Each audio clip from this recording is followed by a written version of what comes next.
こんにちは、おばらんです。今日はレジンの着色剤を使ってアジアン風のピアスを作ってみたいと思います。今日使うものはクリアタイプのレジン液、TAKARAネイルのレジン着色剤ブラック、グリーン、ブルー、バイオレット、レッド、オレンジのこの6色を使ってアジアンっぽいデザインのイヤリングを作ってみたいと思います。今回この着色剤と一緒に使うものは新しく透かしパーツを購入したのでこちらを使っていきたいと思います。かなり柄が細かいお花模様になっているので、ここにレジン液を着色したものを少しずつのせて色をつけていきたいと思います。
ということで今回はレジンの着色剤を使ってアジアンテイストなピアスを作ってみました。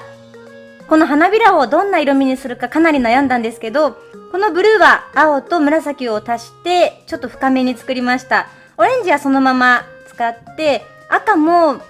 黒を混ぜて少し深い感じのワイン色みたいな色を作ってみました。で、あと周りはちょっと葉っぱっぽい感じで緑をつけて、真ん中は白の着色剤を使って作ってみました。今までこういったタイプあんまり作ったことがなかったんですけど、こういったゴールドの枠でいろんな柄が描かれているようなこういったパーツにレジンの着色剤をつけることでステンドグラスみたいな感じになるかなと思います。旅行先とかこういったアクセサリーが似合うような服装の時はこういったのも気分転換につけてもいいかなと思いました。ということで今回も動画を最後まで見ていただきありがとうございました。チャンネル登録ぜひよろしくお願いします。また次の動画も見てください。ありがとうございました。